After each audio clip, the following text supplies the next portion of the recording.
Bueno, dime si se ve toda la pantalla completa allí para el caso clínico. Sí, señor. Perfecto, bueno. Buenos días, muchas gracias. Tenemos más de 130 personas conectadas esta mañana. Muchas gracias por haber permanecido con nosotros todo este tiempo. Espero que esta charla no haga que los 130 se conviertan en 60. Los invito a leer este caso clínico, que es un caso clínico inventado, pero les voy a mostrar unos de la vida real, porque sífilis nos ha preocupado especialmente en el último tiempo a muchos de los que trabajamos en VIH, porque comenzamos a ver que dado que el paciente con VIH necesita no un tratamiento distinto, sino un seguimiento un poco diferente, se cometen algunas falencias en el seguimiento de la enfermedad y terminamos tratando pacientes nuevamente cuando esto no es necesario. Entonces, les planteo este paciente, que es un paciente de 32 años, hombre que tiene sexo con hombre, y este paciente tiene unas lesiones sugestivas de secundarismo, llega con unas lesiones sugestivas de sífilis secundaria. El paciente tuvo una sífilis hace 5 años, ojo que esto es muy importante, y sus serologías posteriores fueron completamente negativas. La serología del año anterior en los programas de VIH le hacemos a los pacientes cada año una serología para sífilis. Si el paciente está en PrEP, probablemente más seguido. Y aparece ahorita con esas lesiones en la piel y una serología que está en 1 en 64. Entonces, al paciente le recomiendan una única dosis de penicilina benzatínica. Le dice el médico, usted tiene una sífilis, usted tenía unas serologías previas negativas, se va a poner una sola inyección de penicilina benzatínica de 2.4 y lo cita a los 90 días para un control. Esa serología inicial del paciente fue 1 en 64 y llega este señor con una serología de control en 1 en 128.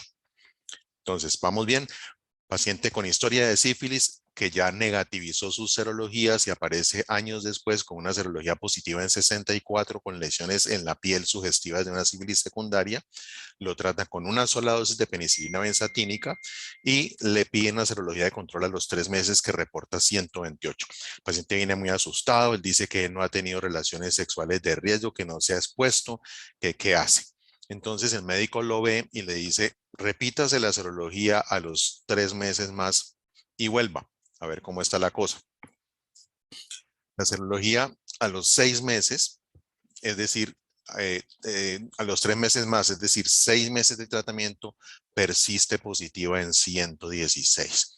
Entonces tenemos paciente con VIH, historia de sífilis antigua, que ya negativizó serologías, que aparece con 64, que se trata con una sola dosis de penicilina benzatínica y a los 3 meses está en 128 y a los 6 meses está en 116 la serología. Ahí vamos. Le dice el médico, no, esa serología de 1 en 16 a los 6 meses de su tratamiento, señor, es completamente normal. Vuelva con un nuevo examen en 6 meses más, es decir, un año después del tratamiento.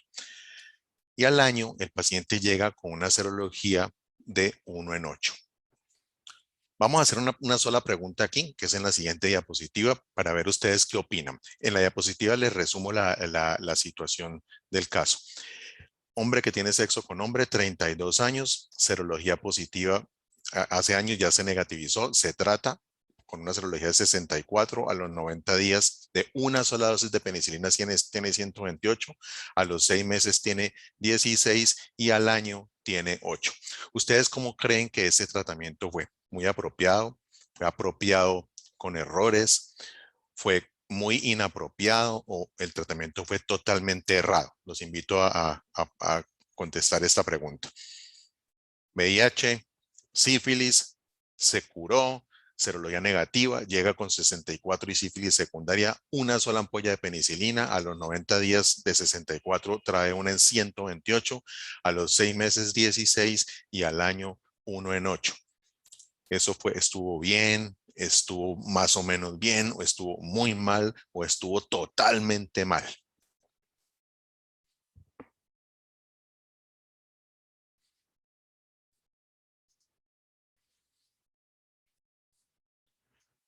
Bueno, ya tenemos unas respuestas allí.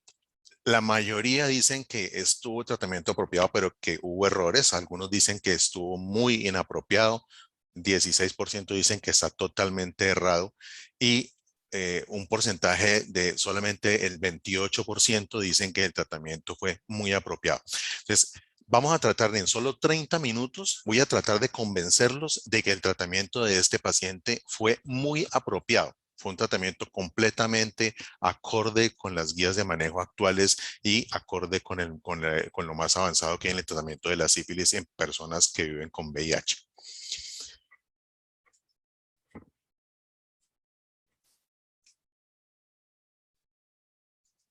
A ver si me avanza acá la... Ya, ok. Bueno, corrémonos de esta partecita. Ustedes hagamos algo rápido de sífilis que todos tenemos que saber, pero seguramente se nos ha olvidado en muchas partes, entonces repasemos un poquito. Ustedes saben que la sífilis tiene unas etapas: primaria, secundaria y terciaria o tardía. Y ustedes saben que los pacientes pueden pasar de forma secuencial entre esas etapas, pero algunos pacientes pueden no hacer nunca una etapa primaria, sino que van directamente a una sífilis secundaria. Algunos pacientes nunca hacen ni primaria ni secundaria, sino se quedan en una fase latente. Algunos pacientes hacen sífilis secundaria, se mejoran de esa sífilis secundaria de forma espontánea, los síntomas desaparecen y hacen recurrencias de la sífilis secundaria a lo largo de los años. Los tiempos en los que ocurre generalmente esto, pues la sífilis primaria, la aparición del chancro, que lo típico que tiene quizás es que es una úlcera, que cuando usted coge la piel se siente indurada, los bordes de esa cosa se sienten duros, la piel no se dobla, no es una piel suave como la de las úlceras producidas por herpes, que es con lo que más se confunde porque es de lo que más vemos. Y lo otro es que a veces es autoinoculable, es decir, el paciente tiene el chancro en un lado y si la piel pliega al otro, le sale un chancro al otro lado. Entonces, de resto no tiene nada más típico. A ganglios inflamados ahí en la zona un poquito dolorosos vemos también, pero la presencia del chancro no es una cosa que se vea mucho. La etapa secundaria es la presencia básicamente de lesiones en la piel. Pero ¿qué pasa con las lesiones en la piel? Que las lesiones en piel, y ustedes saben que no tienen una apariencia típica, por eso siempre nos enseñaron los profesores que la sífilis secundaria era la gran simuladora, porque puede parecerse a cualquier enfermedad cutánea. Quizá lo único que tenga no típico, sino sugestivo, es que rasca poco o no rasca. Eso es lo único que tiene. Algunos pacientes pueden hacer algunos síntomas meningios en la etapa secundaria. Miren que no es raro, la parálisis facial, la parálisis, la monoparesia facial que vemos en la consulta externa de medicina general con alguna frecuencia. Nunca pensamos que ese paciente con una parálisis facial deberíamos hacerle una serología y pensar en sífilis de alguna manera.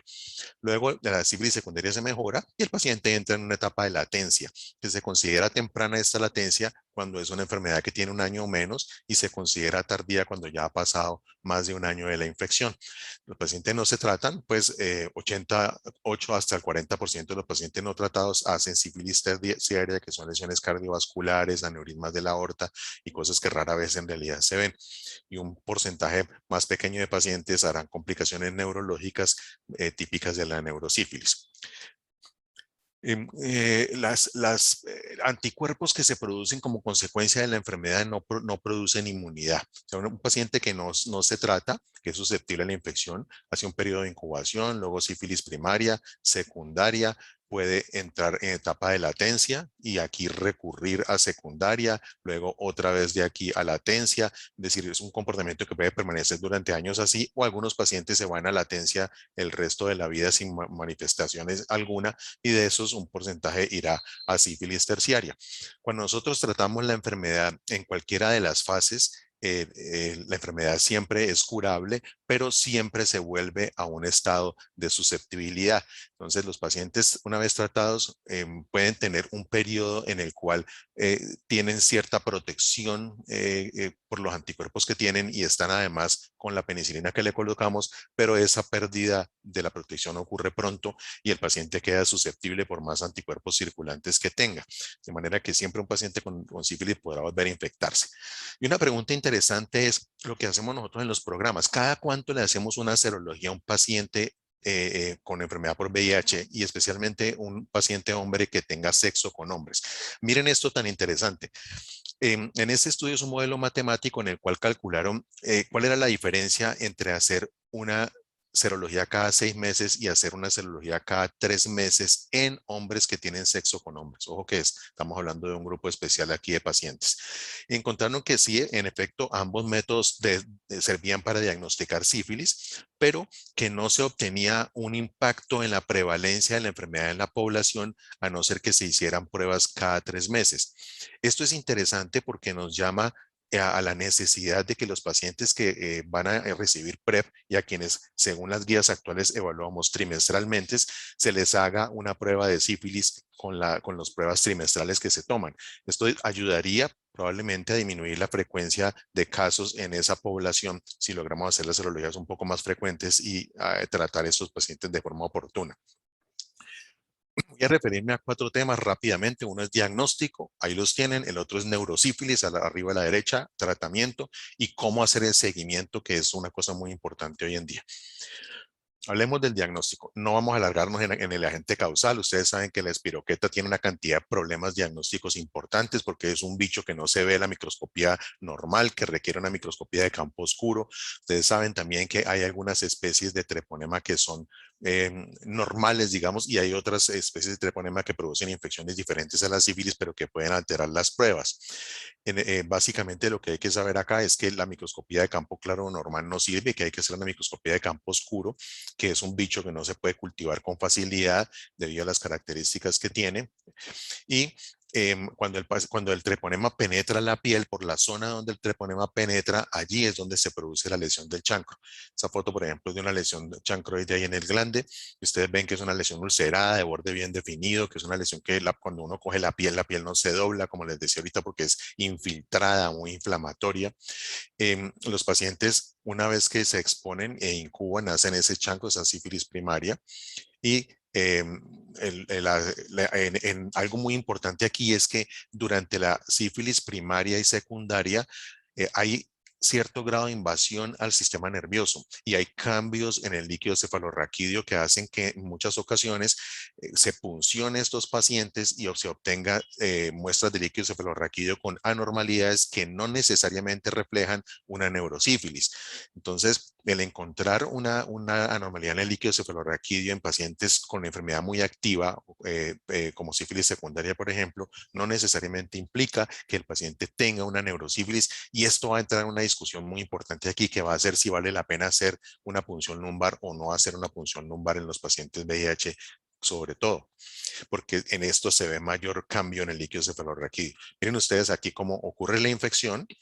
Hay una invasión siempre del sistema nervioso central, como una meningitis transitoria que en muchos casos mejora sola y el paciente entra en la sífilis tardía, pero sin meningitis, y otros pacientes entran en la sífilis tardía con meningitis.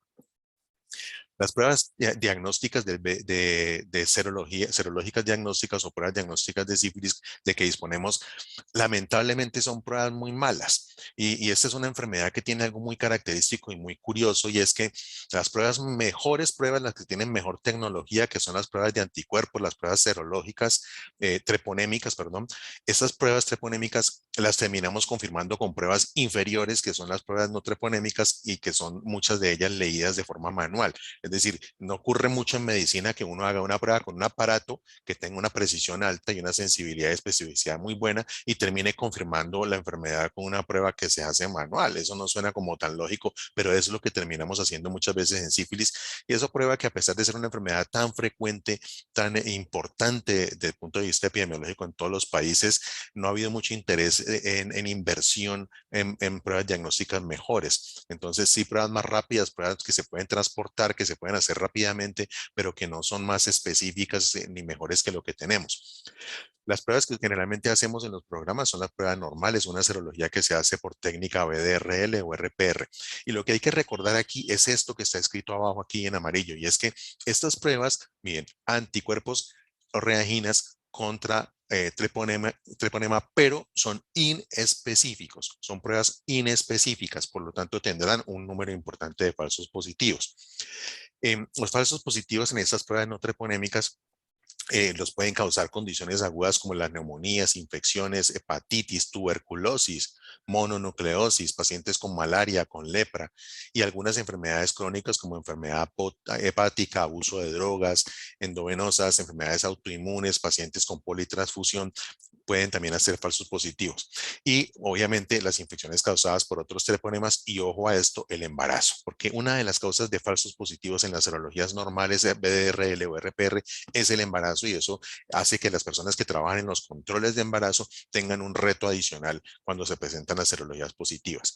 Lo más importante es que ninguna de las condiciones, ojo a esto, que produce falsos positivos en las pruebas treponémicas, en las pruebas no treponémicas, produce falsos positivos en las treponémicas. Entonces, si yo tengo una serología positiva en un paciente con neumonía, la prueba treponémica será negativa si es un falso positivo. Entonces, siempre una prueba falsa positiva, en general, por estas condiciones mencionadas en este slide, la podríamos descartar mediante una prueba treponémica, sea un FTA o cualquier otra técnica. Y en las pruebas treponémicas también se han asociado con algunas patologías que las generan falsos positivos en ella. El lupus, niveles altos de anticuerpos heterófilos en pacientes con enfermedades infecciosas agudas, mononucleosis también, individuos con lepra, enfermedades del colágeno, adicción a drogas, sobre todo endovenosas, como les dije ahora en las serologías normales también. Y las infecciones causadas por otros treponemas y nuevamente el embarazo. Vuelve y juega acá.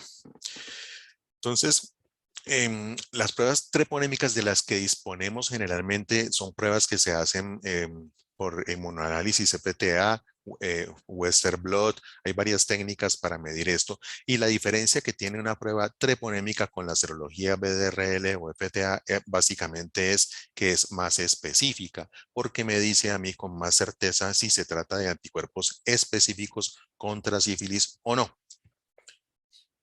Una prueba treponémica, es decir, un FTA, una vez positiva en un paciente, muy rara vez se hace negativa. Entonces, esto introduce un problema y es que un paciente que tuvo una sífilis hace años, como el caso que les acabo de mencionar, tuvo una sífilis hace 5 años, tendrá probablemente una prueba treponémica positiva el resto de la vida. Entonces, la prueba treponémica deja de ser útil para el diagnóstico en este paciente.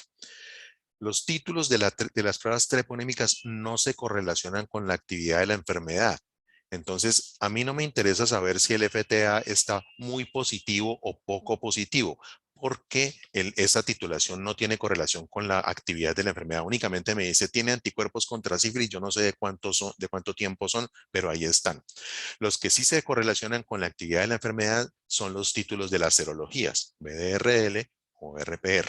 Entonces, por eso la prueba treponémica por FTA, que es la más frecuente, o cualquiera que tengamos, no nos interesa saber si es positiva o es negativa únicamente.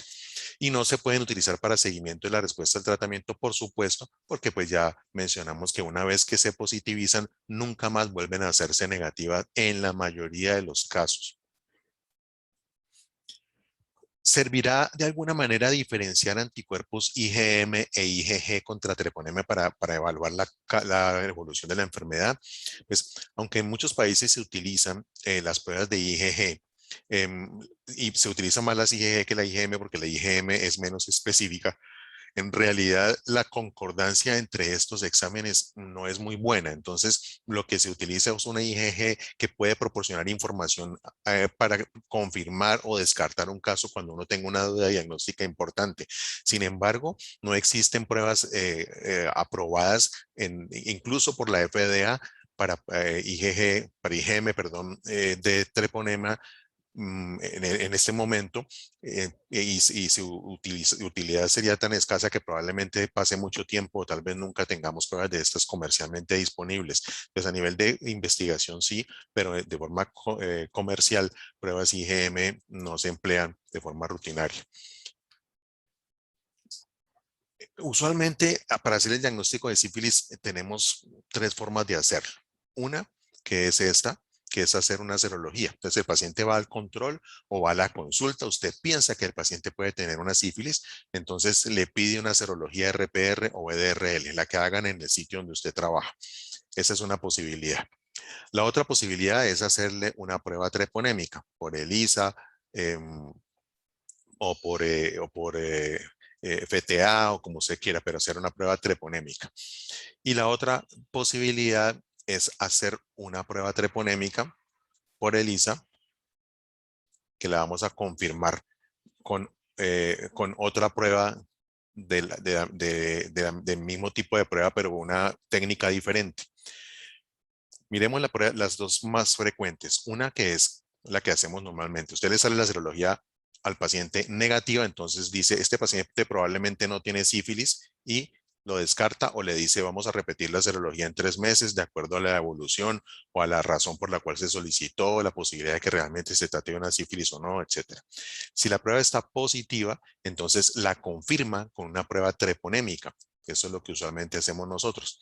Una serología positiva la confirmamos con una prueba treponémica que si está positiva, pues no necesariamente me dice que el paciente tenga una sífilis en este momento, pero me dice que muy probablemente la tiene o la tuvo y tomo la decisión necesaria para el caso.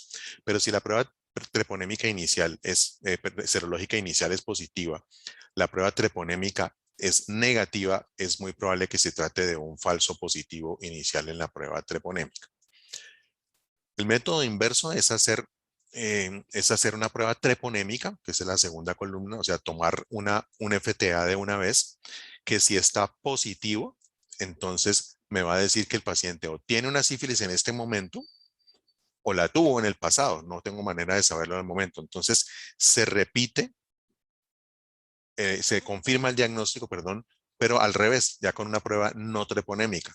Como las pruebas no treponémicas, la serología RPR o EDRL se negativizan con el tiempo, entonces si esta está positiva, me sugeriría que de pronto sí tiene la enfermedad o que a lo mejor la tuvo y todavía está produciendo anticuerpos de niveles muy bajitos que tienen aún positiva la serología sin que la enfermedad esté.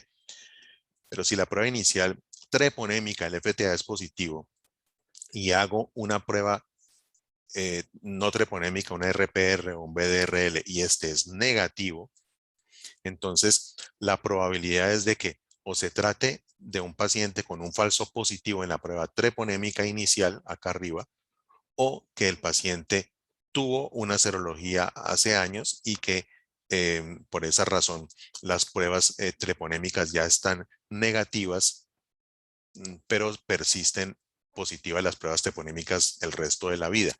Pero no me descarta absolutamente la enfermedad. Es decir, yo tengo que conservar aquí la posibilidad de que se trate de un paciente que todavía no tiene serologías positivas o que teniendo una serología, una sífilis actual, su serología no es positiva porque es una prueba cuya sensibilidad no es del 100%, con excepción de los sífilis primaria.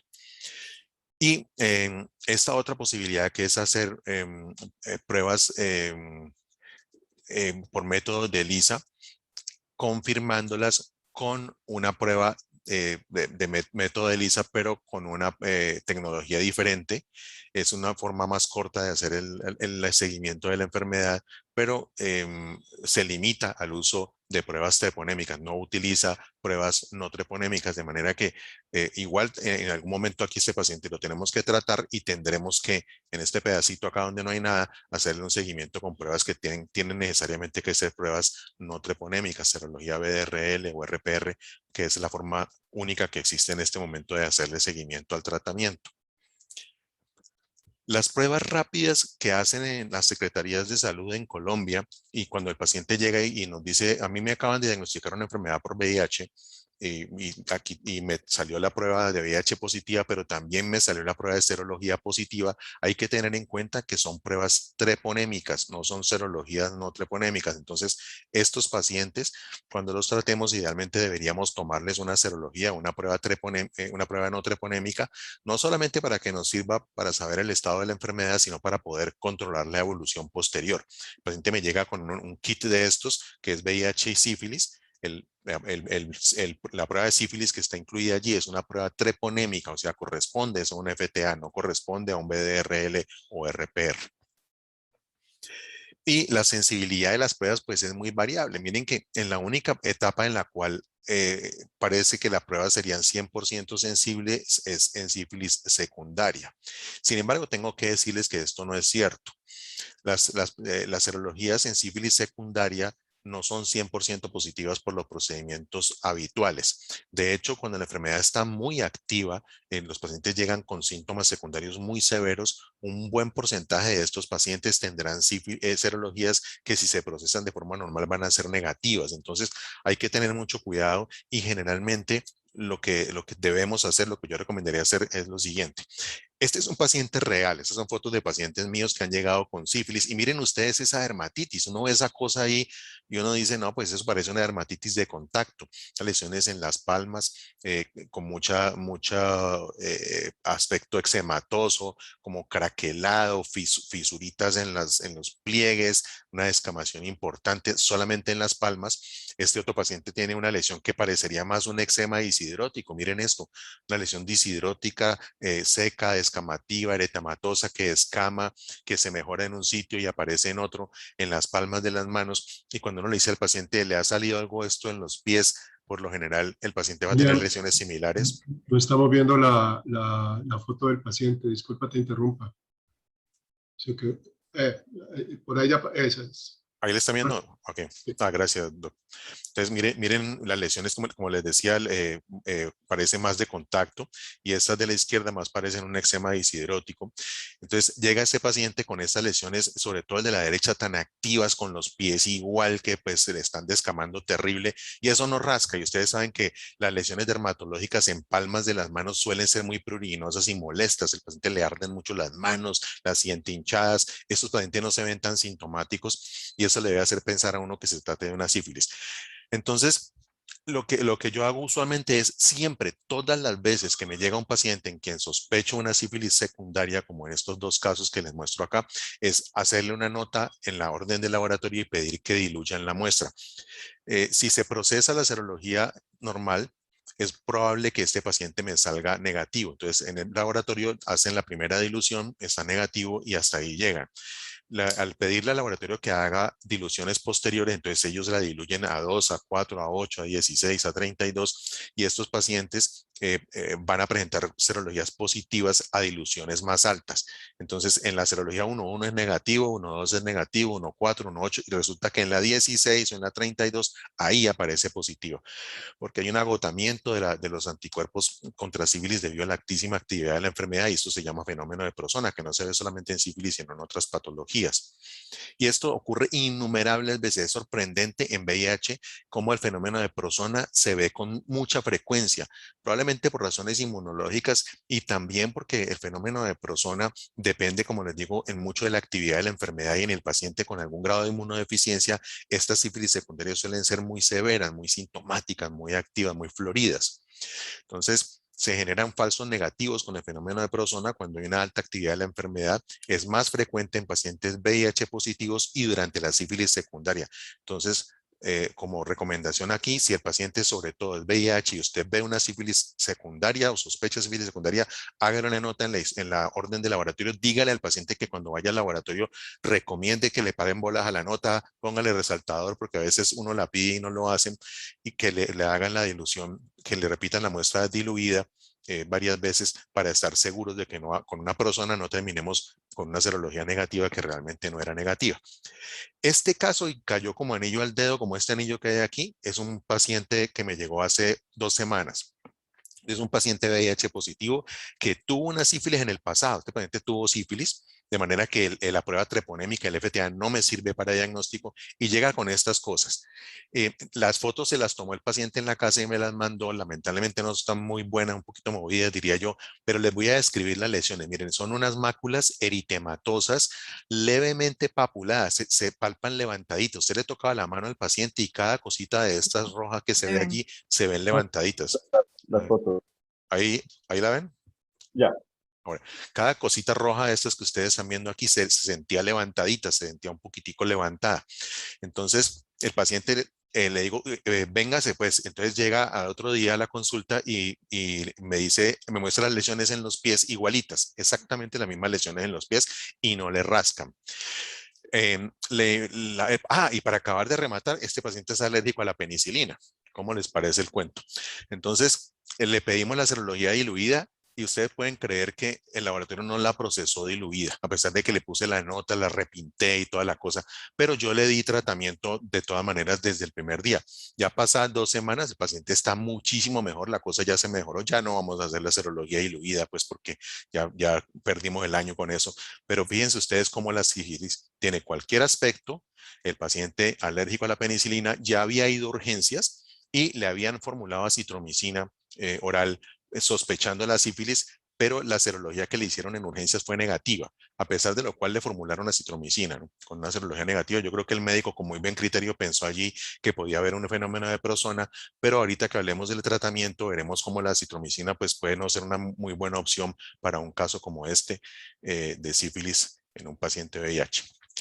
Estos son otros casos de pacientes míos, las lesiones en los pies. Ustedes ven aquí, estas son máculas, no sé, voy a hacer esta misma operación. Si están viendo la foto allí, los pies del paciente, máculas con un poquito de descamación en el centro, que no rascan, y estas dermatitis feas, como muy activas, que uno No, dice este paciente qué es lo que manipula. ¿Se ve allí? aún no cargado. Esperamos un momentico. Entonces, cualquier cosa que uno vea en la piel de las manos y las plantas debe hacer pensar en sífilis. Cargó la foto, mucha resolución. ¿Sí? ¿Sí se ve? No. Otra vez hice esto y cargó. ¿Nada? No.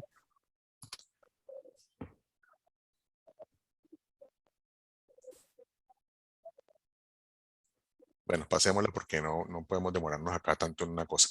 Bueno, uno dice, ¿servirá tomar muestras de esa cosa? ¿Será que yo hago una biopsia, mando eso al laboratorio? ¿Qué más puedo hacer? Pues claro, se pueden hacer muestras directas de las lesiones, pero hay que tener en cuenta que no se pueden hacer si se trata de tejido de la boca o tejido anal o perianal, porque ahí hay treponemas que no son patógenos. Entonces, la visualización de la bacteria en el tejido por microscopía, pues es muy compleja y queda limitada a trabajos de investigación y no a la práctica de la vida diaria, porque imagínense lo que sería pues mandar a biopsiar un paciente de una lesión que es sospechosa de sífilis o de un chancro y cuánto se demoraría el proceso y todo lo que puede ocurrir en el tiempo intermedio. Resumamos la cosa de esta manera. Entonces, este es el momento en que el paciente se infecta. Y obviamente, como en cualquier enfermedad, aquí vamos con una lineecita punteada. Si están viendo la gráfica, o tampoco cargan las gráficas. Y la hemoglobina M desaparece, como en la mayoría o todas las enfermedades infecciosas. Y los anticuerpos tipo G pues persistirán el resto de la vida.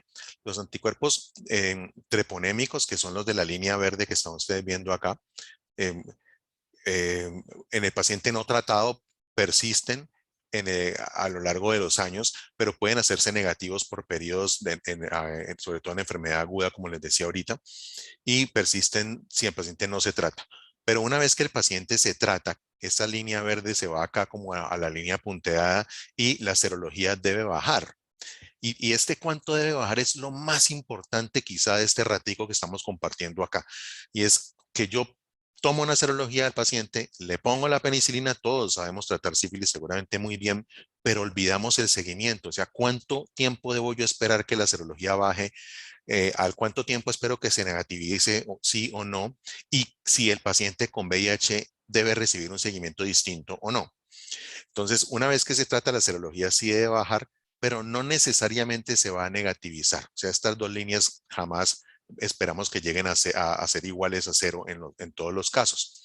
Entonces, lo que sí ocurre con los anticuerpos treponémicos es que persisten el resto de la vida acá arriba, sea que el paciente sea tratado o no. De manera que paciente que recibe tratamiento, la serología BDRL debe bajar, no necesariamente negativizarse, ya vamos a ver cuánto tiene que bajar y cuánto, pero las pruebas treponémicas siguen positivas el resto de la vida y solo en muy pocos casos llegarán a negativizarse con los años, de manera que lo que hay que aceptar en general es que una serología FTA o prueba treponémica, una vez que un paciente tuvo sífilis, será positiva el resto de la vida y pierde su utilidad diagnóstica. ¿Qué sirve más? Hacer serologías y confirmar con serologías, hacer pruebas treponémicas y confirmar con pruebas inmunológicas, hacer pruebas treponémicas y confirmar con serología, hacer treponémica y confirmar con treponémica. Esta es una pregunta muy grande que no tiene una respuesta correcta, porque depende de muchas cosas. Miren ustedes cómo en esta publicación hicieron una comparación de todas las posibilidades que hay, hacer una prueba y confirmar con otra, hacer la otra y confirmar con una, hacer esta técnica y confirmar con la otra, y miren la cantidad de muestras de las que estamos hablando. Hablamos de estudios hasta de más de 100,000 pacientes, hablamos de estudios de 1 millón de pacientes, de 100,000 pacientes, de 1.160.000 pacientes, pero el problema aquí no es solo que los flujogramas diagnósticos fueron diferentes en todos los estudios, sino que además es muy difícil uno coger llevar a cabo un estudio realmente controlado como es comparativo y a lo largo de tiempo largo para uno saber si realmente un flujograma es mejor que el otro. Lo cierto es que una vez depurados los estudios que hay, estos autores colocaron los estudios acá y los organizaron de mayor a menor. William, Los que, no sí, cargo, no cargo la gráfica. no sé qué está pasando ahí con el, a ver. Ok, A ver. ahí está. Organizaron gracias por avisarme porque no sé qué pasa que no cargan mis gráficas.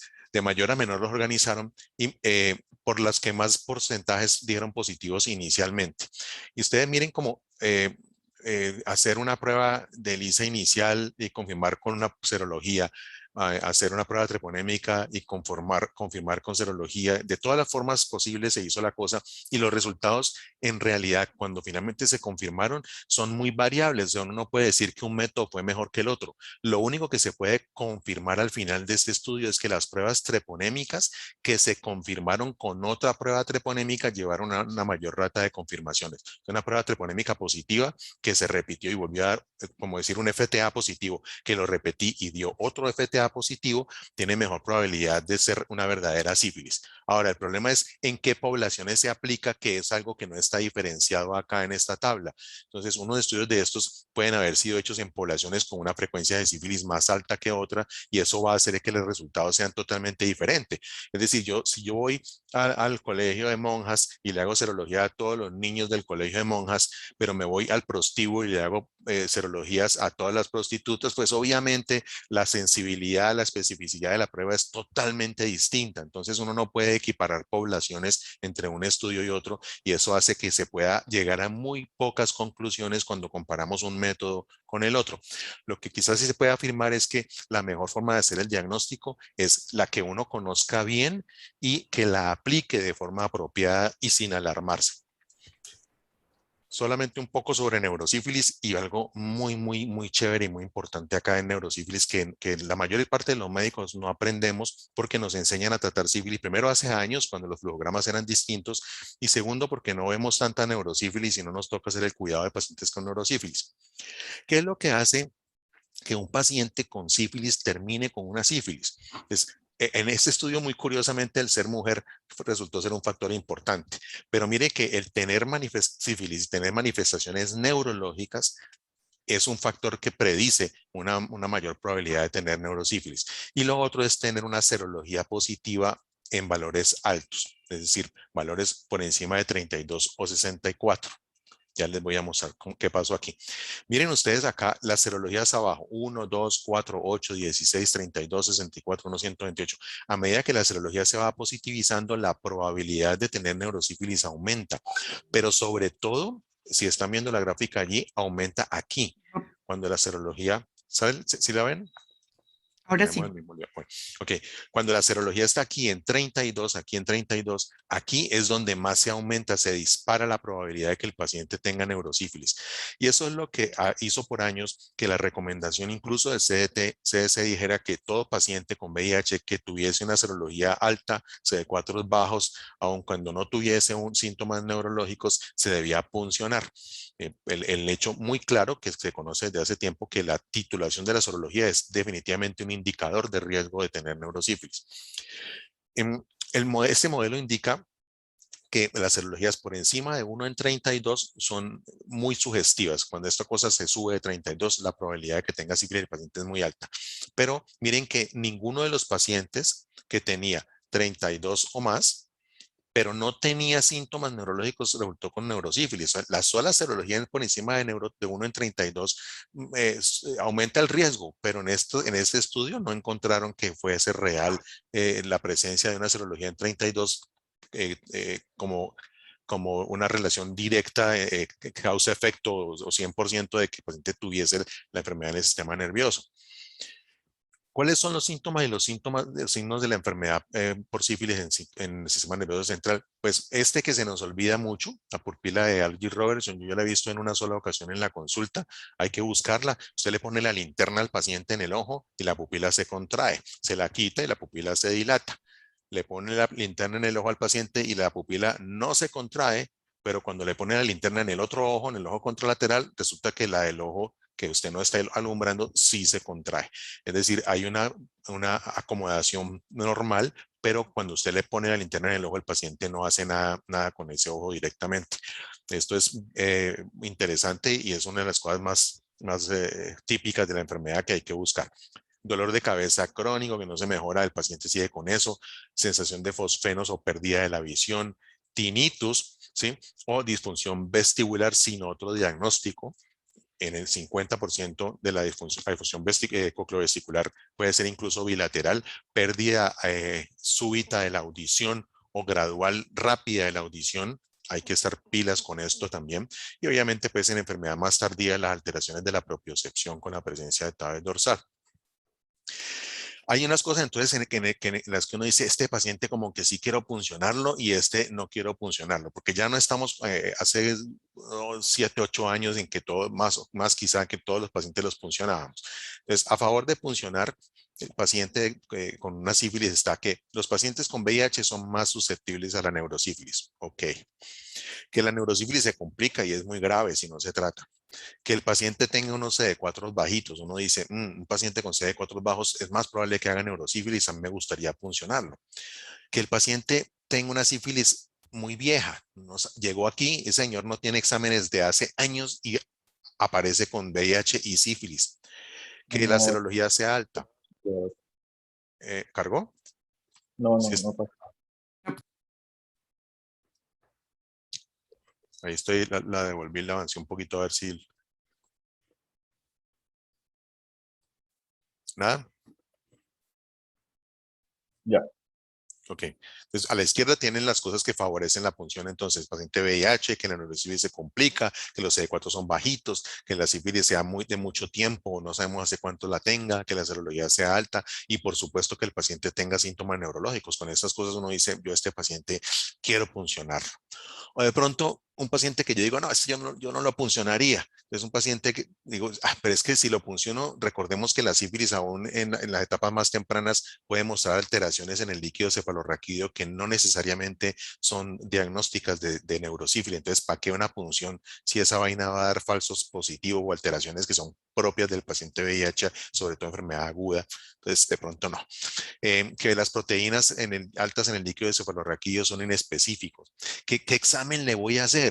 Si las pruebas treponémicas son muy sensibles, pero son poco específicas, o sea, muestran numerosos falsos positivos, pero aunque tienen un alto valor predictivo negativo, pues quizá no tengo un examen bueno que yo pueda hacer que diga, este examen me dice si hay neurosífilis o no.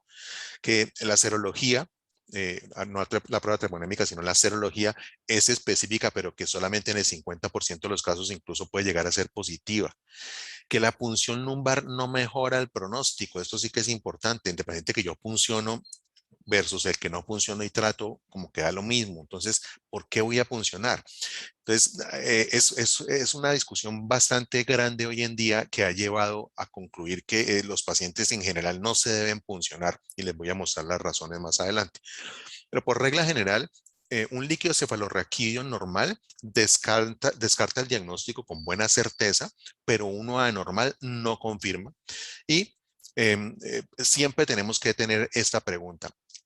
¿Será que aun cuando haya síntomas neurológicos, como acá les puse a la izquierda en este texto rojo, si el paciente me llega con síntomas neurológicos, ¿será que tengo que puncionarlo o será que no, que puedo tratarlo sin necesidad de hacer la punción? Si el paciente llega con síntomas neurológicos solo oftalmológicos. Pongamos un ejemplo acá. Solo llega con fosfenos, solo llega con alteraciones visuales, nada más. ¿Lo puncionamos o no lo puncionamos? Pues miren esto. El 30 a 40% de estos pacientes van a tener un líquido cefalorraquídeo normal. Entonces, quizá debamos funcionarlo, pero tenga en cuenta que la serología o el líquido cefalorraquídeo, que el FTA, que todo el examen citológico del líquido puede ser completamente normal y aún así usted tendrá que sospechar una neurosífilis en ese paciente. En los únicos síntomas neurológicos en los cuales definitivamente parece que no sirve para nada puncionar es en los pacientes con solo síntomas auditivos. El paciente que llega con una pérdida auditiva súbita de pocos días, entonces que tenemos que pensar en enfermedades neurológicas, también debemos pensar en sífilis. Hacemos una serología, resulta que el paciente tiene una sífilis, este paciente quizá no valga la pena hacerle la punción. Porque el 90% de estos pacientes que debutan solamente con síntomas auditivos tienen líquidos cefalorraquídeos normales. Entonces, el de síntomas neurológicos de los ojos, ese de pronto funciónelo, pero ojo que hasta el 40% puede que salga normal. Y el del oído, el de solo oído, el 90% tienen líquidos normales. Entonces, ese funcionarlo probablemente no le va a servir absolutamente para nada porque solo el 10% va a tener un líquido cefalorraquídeo anormal. Entonces, como regla general, en el líquido cefalorraquídeo, si usted va a hacer una serología, tiene que ser por BDRL, no hacer serología por RPR, porque esta aumenta el número de falsos positivos. La BDRL es más específica, pero ojo que de todas maneras sigue siendo poco sensible, ¿sí? Usted buscará leucocitosis o proteínas de más de 40, una glucosa baja. La prueba treponémica tiene por BDRL, por FTA, perdón, tiene un alto número de falsos positivos, pero pocos falsos negativos. Si el FTA en el líquido está positivo, eso le ayudará a usted a pensar que realmente sí se trata de una neurosífilis, pero si está si está negativa, perdón, está usted seguro de que no será una neurosífilis, pero si está positiva tampoco confirma. Entonces, no tenemos pruebas buenas para hacer diagnóstico en líquido cefalorraquídeo tampoco. Y hablemos del tratamiento y para terminar, cómo hacer el seguimiento.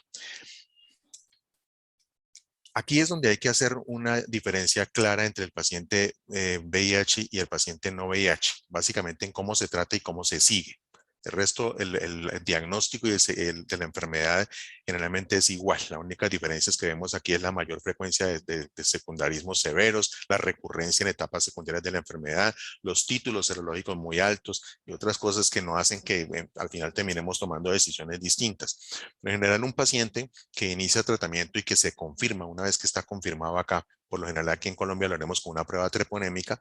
Si esa prueba treponémica es positiva, no tenemos que entrar a tratar así a ciegas, sino preguntémonos este paciente en qué etapa de la enfermedad se encuentra, cuándo fue su serología anterior, porque si es un paciente VIH que está en programa, ese paciente tiene serologías anuales, entonces usted pídale los exámenes y mire cómo están las serologías previas del paciente. Si este paciente tiene una serología previa negativa del año anterior, es muy probablemente un paciente que adquirió la enfermedad en el último año y eso ya lo clasifica como una enfermedad latente temprana. La diferencia entre sífilis temprana y tardía es el tiempo de evolución. El temprano es un paciente que adquirió la enfermedad hace un año o menos y el tardío es el que adquirió la enfermedad hace más de un año. Entonces, si el paciente tiene la serología el año pasado ahí a la mano, yo la tengo en la historia clínica, yo sé que se trata de una enfermedad temprana y ese paciente debe recibir solo una dosis de penicilina benzatínica, que es nuestro caso clínico al principio. Ese señor venía con serologías posteriores después de 5 años de haber tenido las sífilis negativas. La del año anterior fue negativa, llega con sífilis secundaria, una serología de 64, que es de un año o menos, por lo tanto es una sífilis temprana y el tratamiento de este paciente debe hacerse como sífilis temprana con una sola ampolla de penicilina benzatínica, no se requieren 3, no se requieren 3. Si el paciente llega con una serología positiva y yo no tengo serologías previas, yo no sé hace cuánto tiempo, desconocido, no sé hace cuánto tiempo el paciente tuvo la sífilis, ese paciente ya tengo que considerarlo como tardío o de duración incierta y ese paciente debe recibir 3 dosis. Entonces, no hay que darle 3 dosis a todos los pacientes con sífilis. Hay que mirar por qué se pidió la prueba, si el paciente tiene una prueba anterior y tratar de determinar si se trata de una sífilis tardía o temprana para dar una sola dosis o dar 3. Eso es una de las cosas más importantes a ver acá porque es donde estamos viendo más retratamientos de los pacientes o sobretratamientos. Pero entonces, los pacientes VIH, la mayoría tendrán una serología del año anterior, porque eso está indicado en los programas y está en la guía. Y en los pacientes que han tenido sífilis en el pasado, en la mayoría de los programas les pedimos incluso serologías semestrales, porque esos pacientes por sus comportamientos, por lo general, tienen mayor riesgo de reinfectarse. Entonces, particularmente donde yo trabajo, si el paciente tiene historia de sífilis, le hacemos semestral. Si no la tiene, nos ajustamos a la guía, que es por lo menos una serología cada año. Y si es un paciente que está recibiendo profilaxis preexposición PrEP, pues tendrá una serología trimestral, de manera que con mayor razón yo puedo saber si esa sífilis es temprana o es tardía. Entonces, si se trata de una sífilis temprana, primaria y secundaria, sin signos ni síntomas neurológicos, benzatínica, una sola dosis. ¿Sí? No está demostrado que dosis adicionales mejoren el pronóstico.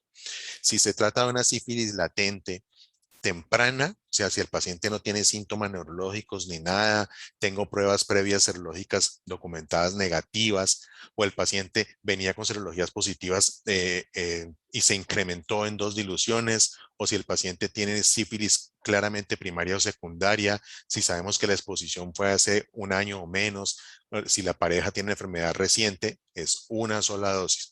Y en los únicos casos en que damos 3 dosis es en las sífilis latentes tardías o de duración desconocida.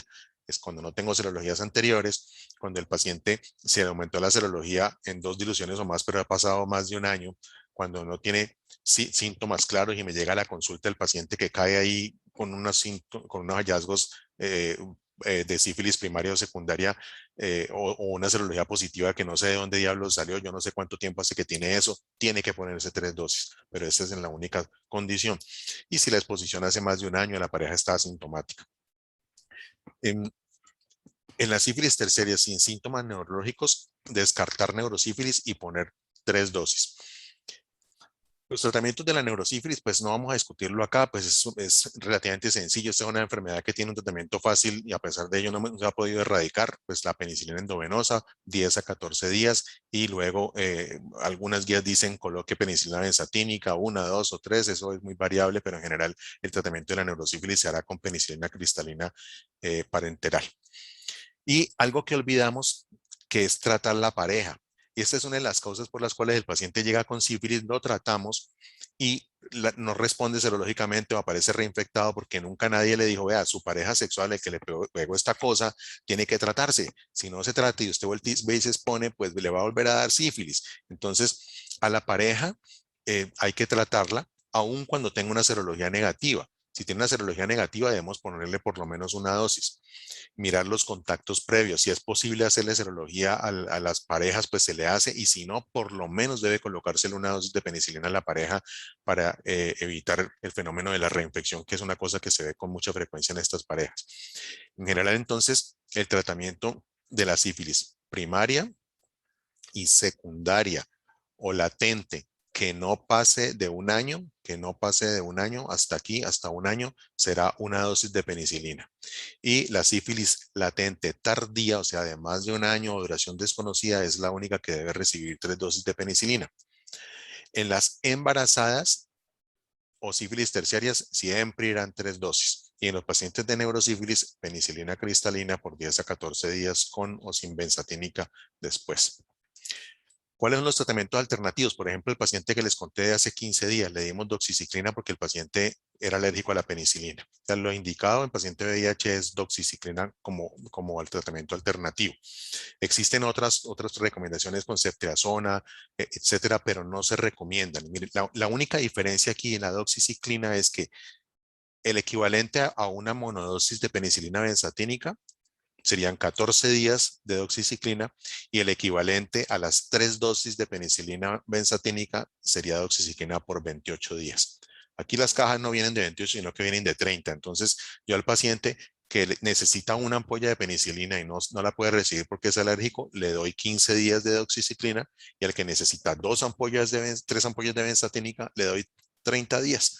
Las cajas vienen de múltiplos de 10. no de 7 en Colombia. Y los tratamientos alternativos con ceftriaxona en neurosífilis pues también se han empleado, pero en general ustedes no ven aquí claritromicina, ni acitromicina, ni ninguna antibiótico diferente, porque la probabilidad de fallar es mayor. Una cosa importante es el paciente que lo llama, me ha pasado, uno le manda la penicilina, el paciente bien, y lo llama uno porque a los 2 o 3 días, no inmediatamente como la alergia, aparece una cosa que parece alergia a la penicilina. Entonces el paciente le dice, me broté, doctor, me duele todo, me duelen las articulaciones, tengo fiebre, me siento maluco, y entonces se confunde con la alergia a la penicilina, pero una cosa muy importante aquí es que la alergia a la penicilina será por lo general inmediata, mientras que la reacción de Harich-Herxheimer ocurre después de 1 o 2 días del tratamiento, incluso varios días después del tratamiento de sífilis, y se puede parecer a la alergia a penicilina, pero no es una alergia a penicilina y se maneja o solamente con líquidos y reposo o antiinflamatorios orales únicamente. ¿Cómo hacer el seguimiento para terminar? Entonces, miren, lo recomendado es, ojo con esto, que es donde vemos muchos problemas. Una vez que usted trata al paciente, pide un control a los 3 meses, a los 90 días, no 2 semanas, no 3 semanas. Hemos visto pacientes, la semana pasada nada más me llegó un paciente que le pidieron una serología a los 15 días y claro, pues no había variado nada y le volvieron a poner penicilina. Entonces hacemos un control, es a los 3 meses, hay que tranquilizar al paciente y es a los 3 meses. A los 6, a los 12, a los 18 meses y en el paciente VIH hasta los 24 meses. Ojo con esto. Entonces, pero más importante que saber cuándo pido el control es qué espero yo del resultado. El No, control a los 3 meses, no no pasó. espero que la serología haya bajado. Me dicen si ahí salió cómo hacer el seguimiento. No, ¿Ya? ahí sí, ahí sí. Ok. Pilas con esto. Entonces, a los 3 meses no esperamos que la serología esté más bajita. Ojo, esperamos que esté igual, puede que esté más baja, ok, lo felicito, fabuloso, pero no necesariamente espero eso. Espero simplemente que esté igual y que no haya subido, no necesariamente que haya bajado. ¿Eso qué quiere decir? Que si el paciente llega con una serología aquí a los 90 días, por ejemplo, tenía uno en 32 y este paciente me llega a los 90 días con una serología que está en 64, este paciente va bien, porque entre 32 y 64 aparentemente subió la serología, ¿verdad? Pero solamente hay una dilución de diferencia. Luego esta serología es igual. Para que entre una serología y otra haya una diferencia significativa, tienen que haber 2 diluciones de diferencia. Entonces, si la inicial fue 32 y el paciente a los 90 días me trae 64, ese paciente está igual. Si me sube 2 diluciones, o sea, se va a 128, ahí sí yo digo, probablemente está pasando algo. Y ese probablemente está pasando algo, tengo que mirarlo con mucho cuidado, porque otra cosa que se ve con frecuencia es que cuando el paciente llega a tratarse, la serología es vieja. Y aquí hay una cosa que tenemos que recordar, ojalá que esto les quede a todos, se lo recomiendo, y es que la serología no puede tener más de 15 días una vez se trata al paciente. Si la serología tiene más de 15 días, la probabilidad de que los títulos hayan variado es muy importante. Entonces, cuando el paciente me llega a la consulta, yo miro la fecha de la serología. Esa serología tiene ya 1 mes o 2. Claro que lo trato, pero ya esa serología no me sirve como un punto de partida para compararla con la serología posterior. Ya no es útil si tiene más de 15 días. Ojo. Entonces, puede pasar que el paciente me llegue con una serología que estaba en 8, pero esa serología es vieja, lo trato y ahora me resulta con 64. Entonces, claro que subió significativamente, por supuesto, de 8 a 64, pero esa serología es muy vieja y quién sabe, a lo mejor cuando el paciente se puso las inyecciones ya estaba en 32, ya estaba en 64, ya estaba en 128, quién sabe. Una serología de más de 15 días hay que tener mucho cuidado y no emplearla como punto de comparación. Entonces, a la serología esperamos que sea igual o más baja, no necesariamente más baja, pero por lo menos debe estar igual. Lo que no debe estar es más alta. Y más baja son 2 diluciones de diferencia.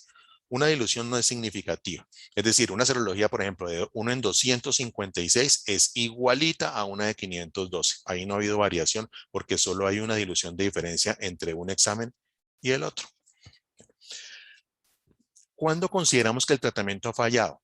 Ojo, entonces hacemos la serología a los 3 meses para ver que no haya subido. ¿Listo? A los 6, a los 12 meses. Y miren ustedes, ¿cuándo digo yo que el tratamiento falló? Primero, cuando el paciente, los síntomas no le mejoran. Las lesiones en la piel continúan, o el dolor de cabeza persiste, síntomas o signos que no se mejoren. Eso me hace pensar que de pronto eso está fallando. Lo otro es que la serología aumente 2 diluciones en alguno de los controles. Pero ojo, un solo aumento de 2 diluciones que persista por más de 2 semanas. Esto es recomendación de la guía del CDC del 2021. Más de 2 semanas. Ojo con esto. El paciente me sale la serología en 30, en 8, por ejemplo. Viene en 8, se subió a 32 o se subió a 64. Yo sospecho que hay una falla, pero debo repetir la serología en esas 2 semanas. Si realmente me confirma que se subió, considero que falló, pero no se considera falla con una sola serología. Ojo, échenle ojo a lo que dicen las guías del CDC que acaban de salir este año.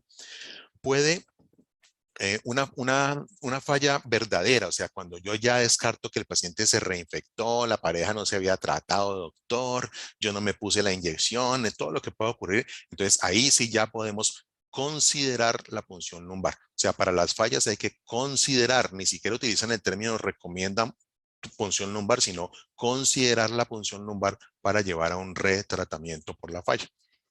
La única diferencia entre el flujograma de seguimiento del paciente HIV negativo, que lo tenemos acá a la izquierda, no sé, ojalá que cargue la gráfica, con el positivo, que lo tenemos acá a la derecha. ¿Sí cargó? ¿Esta? ¿Sí? Bueno, es que el seguimiento, miren, se considera una falla en el paciente HIV negativo cuando no baja 2 diluciones a los 6 meses, aquí a la izquierda, mientras que en el paciente positivo consideramos posible falla cuando no baja 2 diluciones al año, ni siquiera no son 6 meses, es un año, ¿sí? Y en pacientes con sífilis de más de un año, los que le pusimos 3 inyecciones, en el paciente no VIH, al año, y en el paciente VIH, ¿cómo les parece esto? A los 2 años. El paciente con VIH que requirió 3 dosis de penicilina benzatínica, ese lo seguimos 2 años y esperamos que baje 2 diluciones es a los 2 años, no a los 3 meses, no a los 6 meses, no a los 12. Acabamos de neurosífilis, el seguimiento para finalizar. ¿Qué pasa si en el control post-tratamiento no hay respuesta? Si hay una falla, entonces considerar punción lumbar y esto quizás es lo más importante, considere cada caso de forma individual. Siéntese con el paciente, qué fue lo que pasó aquí, venga, usted cuando se puso las inyecciones, su pareja quedó qué, usted en qué trabaja, usted qué hace, cuáles son sus comportamientos de riesgo y todo, y evaluar cada caso antes de precipitarse a hablar de una falla del tratamiento, porque todos sabemos que las fallas de tratamiento de sífilis son muy raras. De manera que lo más frecuente que vamos a ver aquí son reinfecciones y no fallas. Y si al paciente le hicimos punción, ¿será que tenemos que hacerle seguimiento con punción lumbar?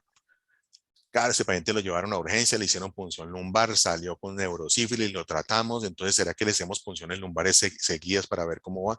Pues les cuento que nosotros tuvimos un paciente que lo hospitalizaron casi un mes y medio porque le hacían punciones lumbares y los líquidos no mejoraba y le siguieron haciendo punciones lumbares de control y poniéndole penicilina como locos. Esas cosas siguen pasando. Algunas guías dicen que se debe considerar hacer seguimiento de la punción lumbar. Sin embargo, miren esto. Todas estas publicaciones demuestran cómo, en esta, por ejemplo, a los 13 meses de tratamiento, o sea, al año, más del 90% de los pacientes en quien la serología en el sangre, en el suero, mejoró también el líquido cefalorraquídeo. Y en este otro, el 91% de los que la serología en suero les mejoró, se normalizaron también en el líquido cefalorraquídeo. Entonces, una serología que está evolucionando bien en suero es un muy buen predictor de una neurosífilis que está mejorando. Por lo tanto, la necesidad de hacer una punción lumbar de seguimiento no se considera hoy en día como una recomendación. La guía del CDC 2021 dice que datos de estudios indican que las personas inmunocompetentes y los que tienen VIH, pero que están en tratamiento antirretroviral, ojo, el paciente VIH que está con antirretroviral es efectivo, la normalización del suero predice normalización del líquido, de manera que no es necesario ni en el paciente VIH positivo ni en el paciente VIH negativo hacer seguimientos con punción lumbar.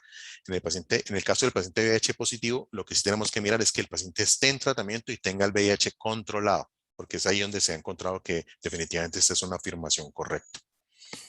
¿Qué pasa? Les voy a dar 2 datos para terminar. Chéveres, miren esto. Doctor, se me olvidó la penicilina, no me la puse, me tocaba tal día y me acordé tal otro. ¿Será que sirve? Entonces, miren esta recomendación del CDC. Si está entre el día 10 y 14, hágale. Continúe adelante con el esquema, no me preocupe. ¿Sí? La farmacología de la penicilina sugiere que no se deberían permitir más de 7 a 9 días entre dosis. Sin embargo, ellos recomiendan que si está entre el 10 y el día 14, todavía aguanta. Pero ojo con esto, si es una embarazada, las dosis perdidas son inaceptables. Si es una embarazada, tiene que ser a los 7, 8 días. Ah, que ya es el octavo, ya nos pasamos. Ya tiene que repetir el esquema. Entonces, embarazada, dosis perdida es inaceptable. Paciente no embarazada, entonces nos da un margen de 10 a 14 días y continuamos con el esquema. Y entonces, miremos la pregunta para terminar. El paciente tenía una serología negativa, después de 5 años sí cargó allí. Una dosis de penicilina benzatínica de 2.4 se le puso porque, claro, era una sífilis temprana porque tenía las serologías del año anterior negativas. Miramos, dice que no se expuso. La serología de control a los 90 días 128, es decir, subió una sola dilución, luego iba bien. Se repitió a los 6 meses y ya iba en 16 y a los 12 meses está en 8. Este tratamiento, de acuerdo con todo lo que hemos visto hoy, fue apropiado porque no necesitaba 3 dosis de penicilina porque era una sífilis temprana. La serología de control no subió más de 2 diluciones, solo subió una dilución, por lo tanto no se considera una variación considerable.